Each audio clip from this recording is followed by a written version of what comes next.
propaganda about we get so incited by words, right? Words infuriate us. And I'm just simply pointing out that Charlie Kirk talking, he got shot by a white man. Donald Trump talking, he got shot by a white man.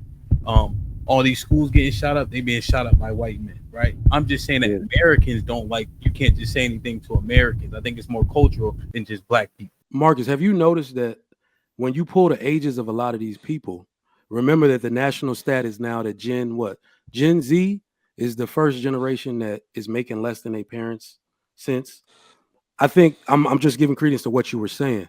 Okay. My urgency, and I think what people's urgency should be, is that all of that progress is about to be lost, right? If you like, you know how they say like 26% of black women are married. Do you know how many of those women are baby boomers? And you know what the percentage is when you take those baby boomers out? It's like 9%.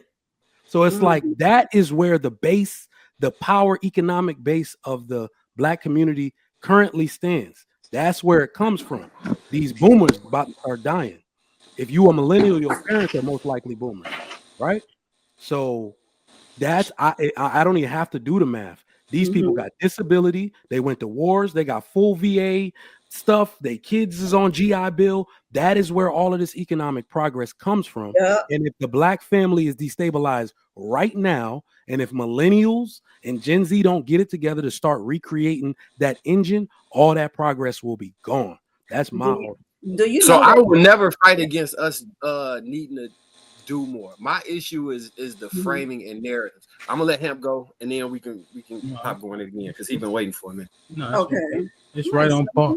It's right on par. I think you just addressing propaganda, right, Marcus? Right. There's not a lot of light put on when we're doing things well, right? And things are just said in hyperbole and then generally not challenged. Right. Like one point that Kia made is the successful people come from single parent led homes, as do the unsuccessful, right? And then where do the majorities lie? So when we start talking about prison population and only 1.7 million people are in prison totally, then you understand that's an extreme minority of black people in comparison to the 44 million.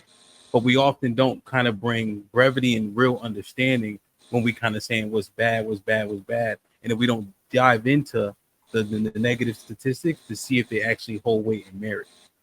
You know, a lot of things that was being said just a few minutes ago is the shit that Charlie Kirk was saying. I know that, right? So is it because he white niggas didn't like it?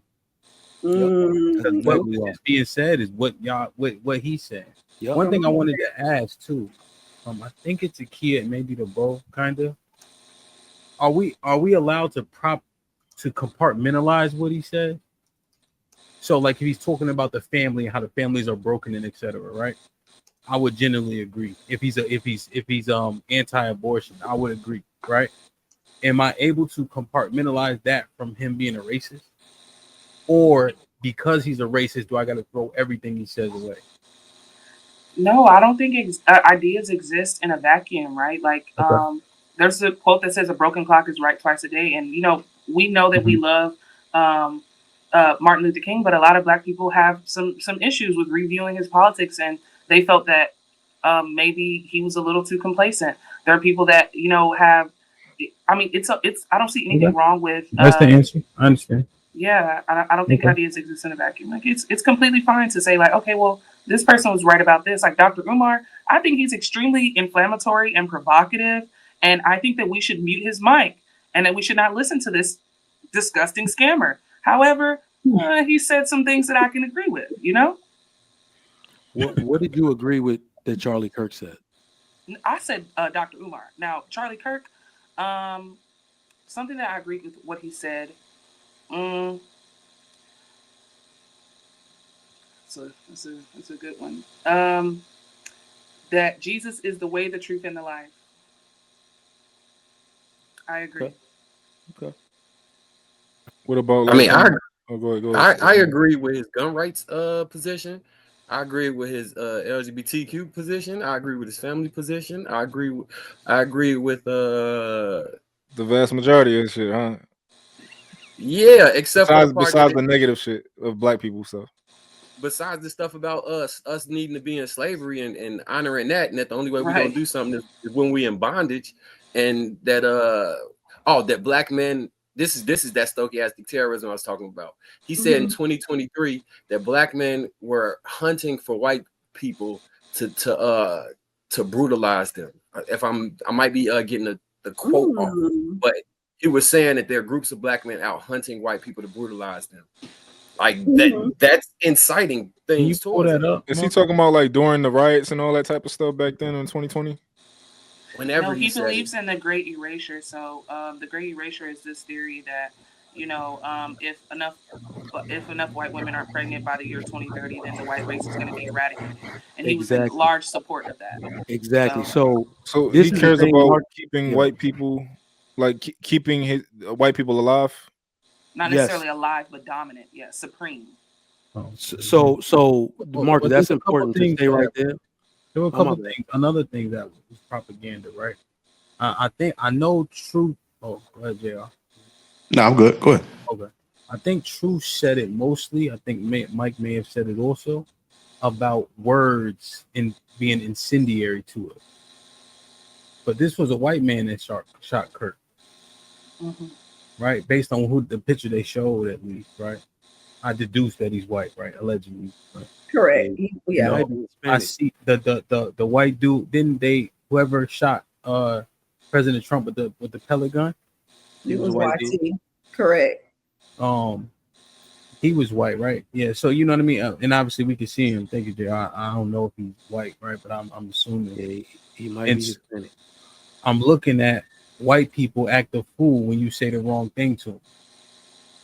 Right. And so that's another piece of propaganda that I had to push back on. Right. I think that's probably more cultural. Americans don't really niggas feel some type of way if you say the wrong thing.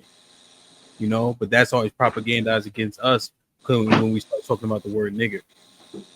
Hold on, what was the point you just made, him? I didn't hear it. I'm sorry. Oh, my bad. No, I was just saying the propaganda about we get so incited by words, right? Words infuriate us. And I'm just simply pointing out that Charlie Kirk talking, he got shot by a white man. Donald Trump talking, he got shot by a white man. All these schools getting shot up, they being shot up by white men, right? I'm just saying that Americans don't like, you can't just say anything to Americans. I think it's more cultural than just black people. From my, and I might be wrong. I always believe that white people are more passive than us. At least in America right now. Like I think that white men are more passive than black men. I think that a white man is more likely to let somebody say something and get away with some disrespect than at least the black men that I know. You know, I do feel that way. Now I could be wrong. And I think that white women are more passive generally than black women. Are you saying, I mean, you saying like anecdotally, or are you saying like in the last? It may be anecdotally. I don't know if there's any stats to support this. I would just ask y'all, what do y'all feel? What y'all experiences? So quickly, right? What white people have done in the earth would disprove that. Oh, that's different though. I'm talking about American right now. I'm talking about America too, but I'm just saying in the earth.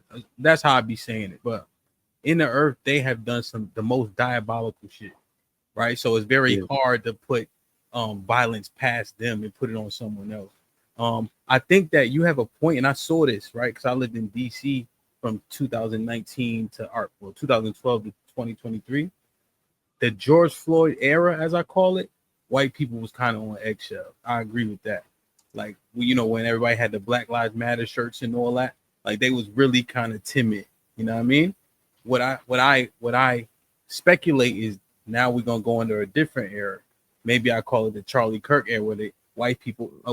Yesterday on my show, they're throwing some balls now. Yeah, on my show yesterday, dude said, "White niceness is over" in the super chat. Yep.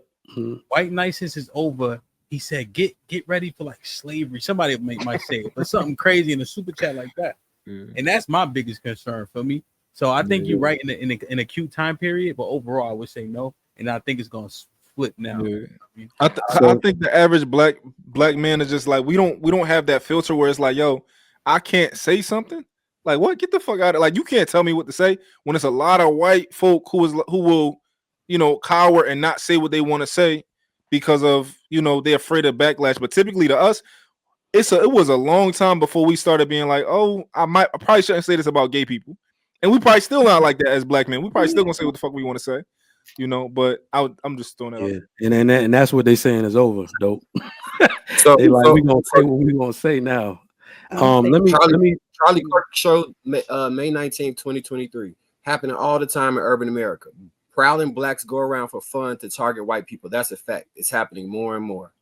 Yeah. So let me say this to I think to Bo's point and to Marcus's point. Like, I want to Does understand. Marcus know he could put links in the private chat, right? Did he know that? Somebody Yeah, tell he know Marcus that. he could put a link in the private chat and then we can put it on the.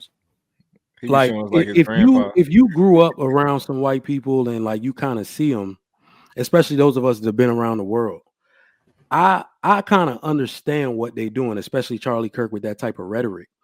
I was on Chaotic Show one day. It was something political. And naturally I talk, properly. And I'm talking to a dude and I'm making a point. And he getting really upset. And he said that what Marcus said, Charlie Kirk said that pissed him off. He said the dude was like, well, you were born, like, no lie, pause. This dude said, well, y'all were born with bigger penises. We have bigger brains. I was like, yo, on God, a white man said that to me. All right.